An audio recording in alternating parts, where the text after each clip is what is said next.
we are going to talk about art, art and culture. We've been speaking all morning about reimagining, and what better way to help us reimagine than the artists who bring the ethereal into a realistic and lived experience for all of us. So I'm gonna go get some coffee because I think I'm slowing down and running out of gas. So while we bring up our next speakers, who are beautiful, amazing, born and raised artists right from the city of Oakland, I'm gonna go take my mug and fill up my coffee. And they're gonna introduce themselves and talk about some of the great work that they've been doing in the city, not just for our youth, but for all of the residents right here in Oakland. So we're gonna listen to Refa Senay. He's an amazing aerosol artist that does a lot with our young people, mentoring and offering jobs, as well as Rashida Chase. And I don't know if we're gonna get a musical selection from Rashida Chase today. If not, then y'all definitely gotta check her out. One of the most beautiful voices I've heard from the city. So without further ado, we can go right into hearing from Refa Senay.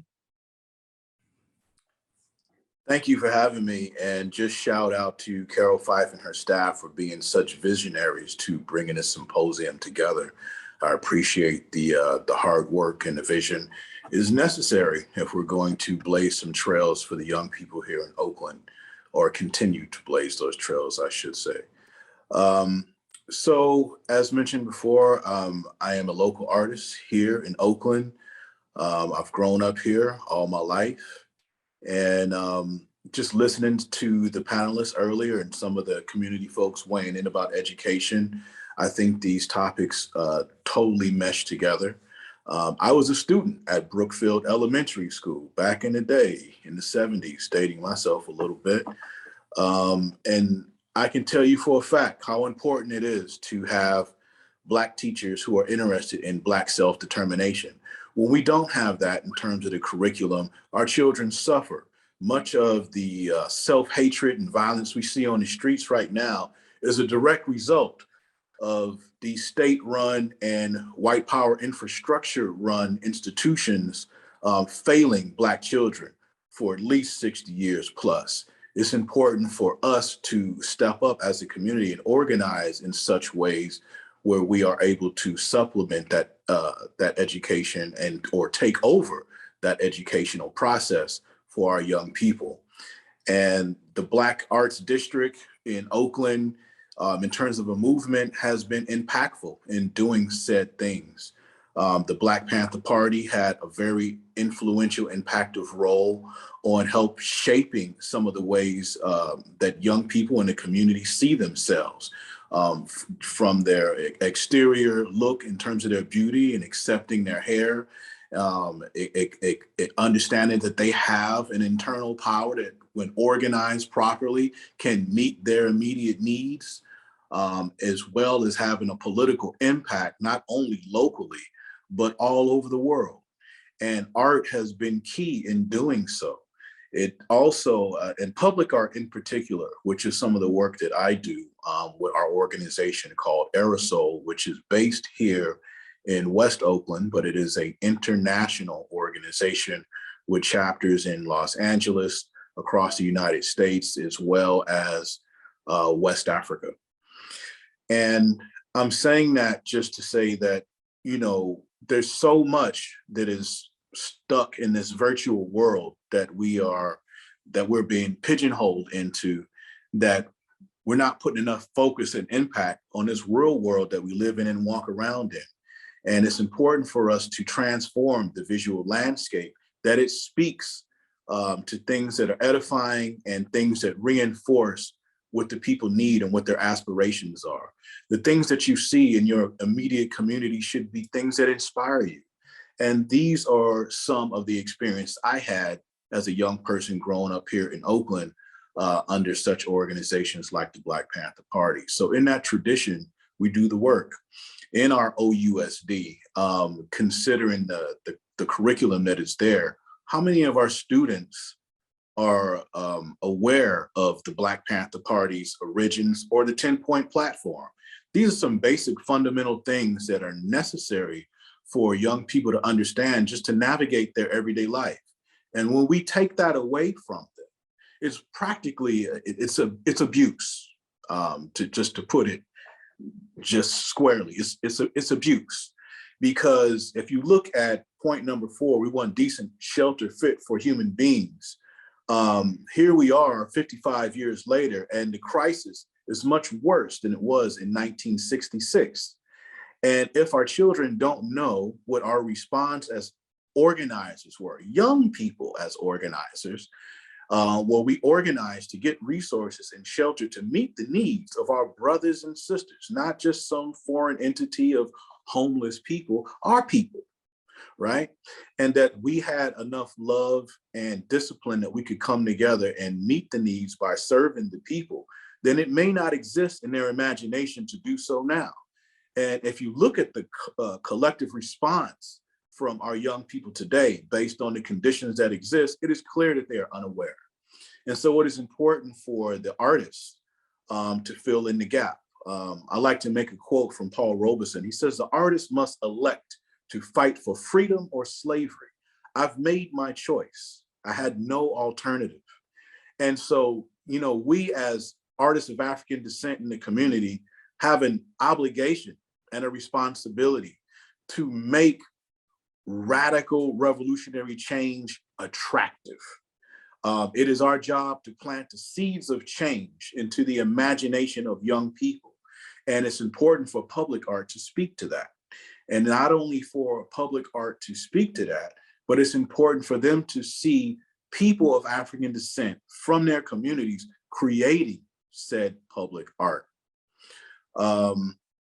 I could go on. Are we just doing some introductions, or should I just keep talking through some of these points? Where we have a few minutes separated for each of you to speak to your perspective, personal perspective on art and its influence and necessity. Do you have some more points to go through? I have a couple. I'll try to keep it brief. What is important, as I was saying, it's important for them to see people who look like them, Black people in their community doing this type of service work. Because what we are having now, and the reason I'm bringing it up, is that much of this work is being co-opted. There are a lot of non-Black artists, and particularly white artists, that are sucking up funds and resources and visual space in Black and urban brown communities to speak on our behalf for things that they feel should be addressed. And it's disrespectful. An ally must understand that when you are coming into working with oppressed groups of people, it is those people who have to be the vanguard and the leadership in directing what is to be expressed. If you want to support, ask them what you can do, and they will give you some instructions. But it's also impactful because when our young people see non-Black people coming into the Black community doing this type of work, what it says is that change comes from the outside. It doesn't come from you. And the best we can get from that is someone who becomes a caricature of trying to be someone outside of themselves to heal themselves. And this creates a schizophrenia that we just don't need. It's unhealthy. It's actually toxic. And so it's important for us to make sure that Black people in their community are the vanguard in making the change there. And we have so much talent here in the city of Oakland that when properly organized, that should not be a problem at all. And Aerosol is a part of that community and a part of that conversation. And so we have made sure that we've done the best that we can do to this point with painting the 10-point platform and making it visibly accessible to the whole community, but particularly our young people. It gives us an opportunity to talk. It also shows reverence and respect for those elders and ancestors who have put their lives on the line to sacrifice to make change for us. These people are our veterans, and they didn't get their just due. Many of them, after they served our people for I don't know how many years, are some of the homeless population. You would be surprised that an elder in the street used to be a Panther rank and file who didn't get their just due, who struggled for us. So we are obligated to make sure that we continue this legacy by all means necessary. And one of those means is through the arts. And this art is another way of teaching a skill set that young people can learn. I just took a trip to Dakar, Senegal, with a group of 4 young people, the type of young people that are usually listed as high risk. And these are young Black youth from West Oakland. And we did work here in the terms of serving the people and painting the 10-point platform of the Black Panther Party. And then they were able to raise some funds and their skill sets and get their passports. And we went to West Africa and did the same work with Pan-Africanist artists there, who had also worked with us here in Oakland. And so it is very possible when we organize to make this type of revolutionary and radical change. It is a life-changing experience for young people to be able to use their voices to speak power into existence all over the world. And this is part of the legacy of Oakland. When they understand that it was 14, 15, 16-year-old and 18-year-old young people in the Black Panther Party that made change in the world, that grew up on these same streets that they did, that's empowering. And I think it's important for the artists to be a part of that conversation to make sure that those voices are heard. And I'm happy to be a part of that. Ashe, Ashe. Thank you for sharing that, Refa. We're going to go ahead and transition to Sister Rashida Chase. If you are there with There You Go, the floor is yours. Hello, everyone. First, I just want to acknowledge all of the folks, the familiar faces that I see. Hey, y'all. It's so beautiful to see all of you in this space. I also want to acknowledge that Shayla and I were in Oakland Youth Chorus together in high school. So I've known Shayla since I was about 14 years old, and I am telling my age, but I'm in my 40s now. And so and I actually just ran into her maybe a week or two ago. And so one of the things that I think is really important about making sure that we are funding and supporting art and culture in our schools especially is that these experiences create lifelong bonds. I'm still friends with and I still perform with people that I met when I was 14 years old. And so it is extremely important to make sure that we are making these kinds of investments in our community. I'm many things. I'm a performing artist, primarily a vocalist, but I also do theater and work with many other kinds of artists. I am also the director of AMP Oakland, which is a curated busking program that was piloted in 2019, where between May and October, we had over 300 performances with over 170 artists, approximately 75 of which were Black, because I intentionally made sure that we were represented because, well, I'll explain that later, but making sure that we are getting opportunities and being exposed to the community, and also founded a cultural enterprise called Liberated Culture because of what I was seeing with some of the Black artists and the need for technical assistance, the need for upskilling and learning how to navigate these systems. When, just as an example, when the pandemic hit, there was a lot of funding that was available. And I was, just polling people in my community, in the musicians community specifically.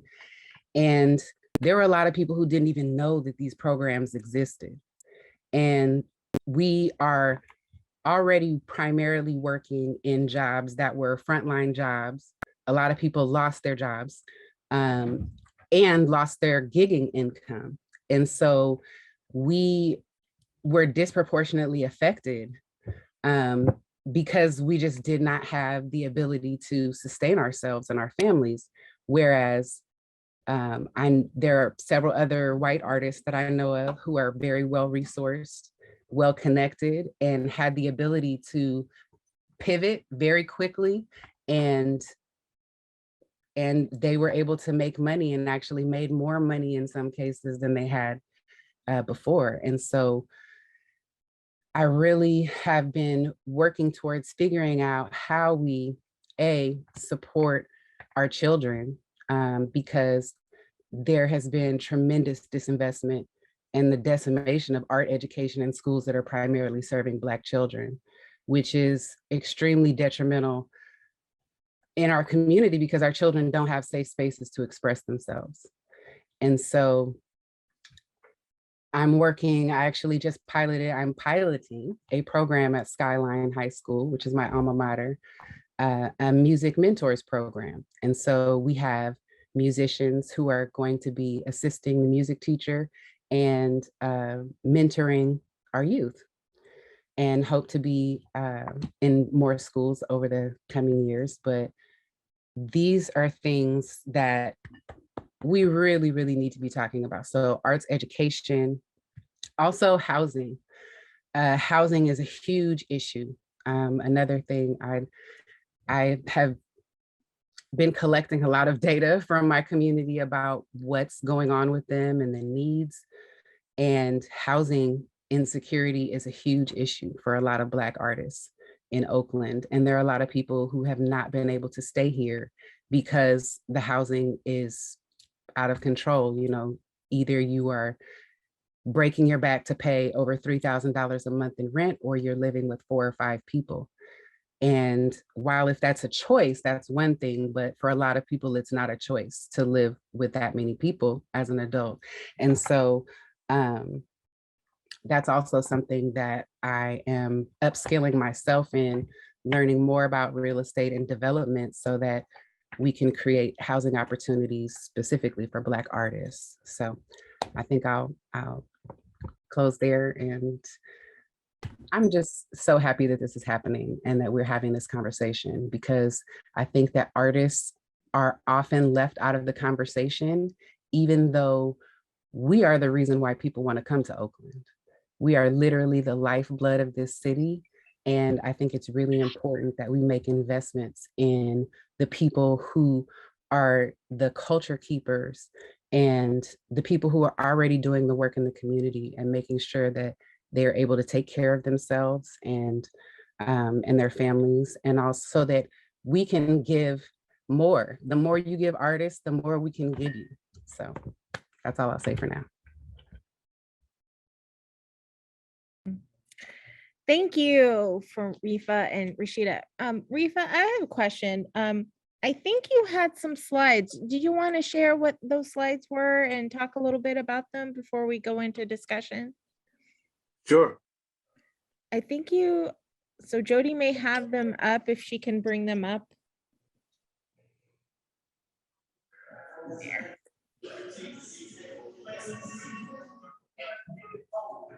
Okay, so this is some of the protest art that was created down in downtown.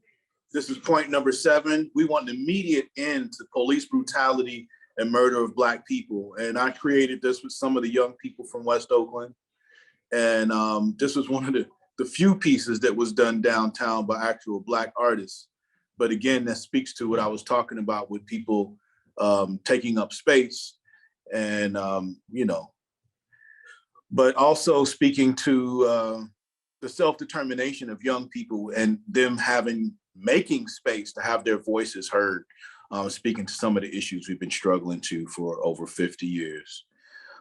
This is a gathering at the unveiling of the Huey P. Newton mural, which is the first Black Panther mural of significance created by our collective down in West Oakland at 14th and Peralta along the 14th Street Black Artist Corridor. And this is some of the rank and file on that mural. I know folks had said that there wasn't anything commemorating the contributions of the Black women rank and file, but that's a Black woman rank and file in this image right here. And this is the first mural. So it's been there from the beginning. That was Sister Betty. She was a part of the San Francisco chapter, and she's standing right next to James, who was also a rank and file. You can see the rippling effect in the middle of that design.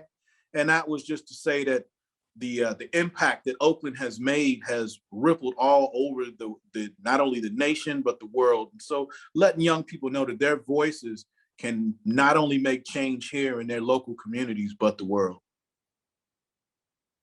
And there's the young people there. They were holding a coloring book, which our organization Aerosol helped produce. It was a 10-point platform for beginners, because we understand that if we wait for the state apparatus to create the type of curriculum that's needed to educate our children can't afford to wait. And so we have to be at the vanguard of changing that. And maybe that's something that we can get into OUSD. And these are some of the young artisans from West Oakland putting in work, doing some of that calligraphy. And they take a lot of pride in their work. And so these are young people I've worked with before they had much artist skills at all. And now they are masterful artists. And because of their hard work and challenge and setting their own self-discipline and encouraging each other, it's important. And it's really an honor to see them grow. And this is some of the other phenomenal work that they created, featuring the Moms for Housing. This is a mural on the side of the Homeless Action Center, where we were creating the legacy of people serving the community here in Oakland, in the same vein as the Black Panther Party. And this was one of the first commemorative pieces we did with Bobby Seale on it. The image between us here is a brother named Bach. He's Senegalese. He worked on the first Black Panther mural. He was supposed to be working with us on this one, but unfortunately he got cancer and he died. The other brother you see to the right with his fist up is another Senegalese artist that came here from West Africa. And so there's a connection between West Africa and West Oakland in blazing trails for self-determination. So we have a strong relationship with our continental brothers and sisters.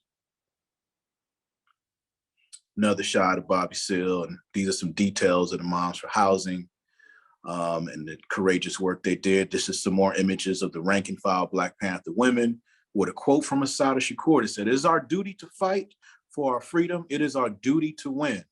And these are some of the inspiring words that keep us going. Another image of some of the rank and file sisters of the Black Panther Party and some of our local heroes right here. And it's important that we see ourselves as the agents for change. So we wanted to make sure that we were creating images of the community folks who are putting in that work.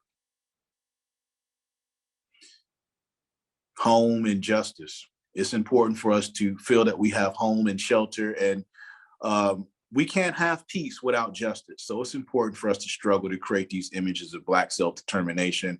And this has created a lot of inspiration and a sense of home in Oakland. When now that we've been rapidly gentrified or colonized, it's important for people of African descent, when they come through their community, to see themselves, to see their legacy and roots, but also to see visions of the future that they can be here. And so we work with other community folks who help participate in these murals and young people. It's not just our trained artists, it's an opportunity for the community to get involved. So they feel that they have ownership in this work too, and say on how our future is going to be, and feel confident in the things that we're doing. And I think we've been able to establish that. But these things require funding and resources.